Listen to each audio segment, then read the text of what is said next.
রাহু কেতু কি করে জানেন তো?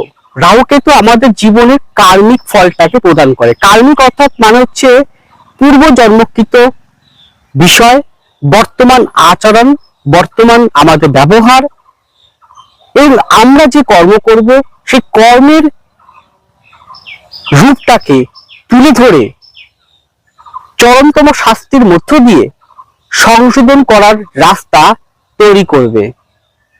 অর্থাৎ এখানে বলতে পারি যে আপনারা এভাবে বিচার করেন যে ন্যায়দাতা বিচারক মানে আপনার যে কোনো কোর্ট, জজ কোর্ট, দেওয়ানি কোর্ট, হাইকোর্ট, সুপ্রিম কোর্টের বিচারক হচ্ছেন বিচারপতি, তিনি হচ্ছেন ধরুন শনিদেব। জেলার আপনি হয়তো আসামি হয়ে এলেন, আসামি আপনি প্রমাণিত হয়ে গেলেন, তাহলে আপনার যখন জেলে আপনাকে বন্দি করবে জেলার, সে জেলার হচ্ছে ধরুন রাহু, আর যে জায়গাটা বন্দি করবে যে ঘরটায় সেটা হচ্ছে কেতু, অন্ধকারতম স্থান। তাহলে বিগত দিনে বিগত বছরে বা আগে যদি আপনারা অসৎ কর্ম করেন, অসৎভাবে চলেন, প্রতারণা করেন, চিটিংবাজি করেন, বিগত দিন মানে যে গতকালকে তা কিন্তু নয়, বিগত কয়েক বছর ধরে হতে পারে, কয়েক মাস ধরে হতে পারে, 10 বছর আগে ঘটনা হতে পারে, 20 বছর আগে ঘটনা হতে পারে, 6 মাস আগে ঘটনা হতে পারে, 3 মাস আগে ঘটনা হতে পারে, 1 বছর আগে ঘটনাও হতে পারে।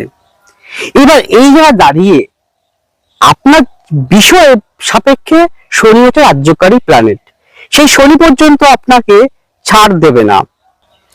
আমরা যেমন কর্ম করব ঠিক তেমন কিন্তু ফল দেবে। আমি গতকালকে ফেসবুকে একটা পোস্ট করেছিলাম শনির বিষয় নিয়ে। শনি মানুষকে ধৈর্য, পরিশ্রম, ন্যায়, নিষ্ঠাবান, আত্মশুদ্ধি করায় এবং কর্মের প্রকৃত শিক্ষক রূপে দেখায়। শনি মানুষের জীবনে কখনো ধ্বংস করতে আসে না, শিখাতে আসে, শিক্ষক রূপে আসে। তাই আপনারা যদি আপনাদের ভুলগুলোকে, বিগত দিনে যে ভুলগুলো, যে কর্মগুলো করেছেন, যদি একটু ভুলগুলো বুঝতে পারেন যে কি কর্ম, কি ভুল কর্ম, কেউ জানে অজান্তে আমরা প্রত্যেকই ভুল কর্ম করি। কেউ যদি পাপ কর্ম করে, এটা কলিযুগ তো, এই যুগে কেউ কখনো বলবে না যে আমি তো কোনো খারাপ কার্য করিনি, আমি তো কোনো ভুল করিনি, আমি তো কোনো পাপ কর্ম করিনি, আমি তো কাউকে ঠকাইনি, আমি তো কাউকে চিটিংবাজি করিনি, সবার সাথে ভালো ব্যবহার করেছি, দান ধ্যান করেছি, সবাইকে সেবা করেছি।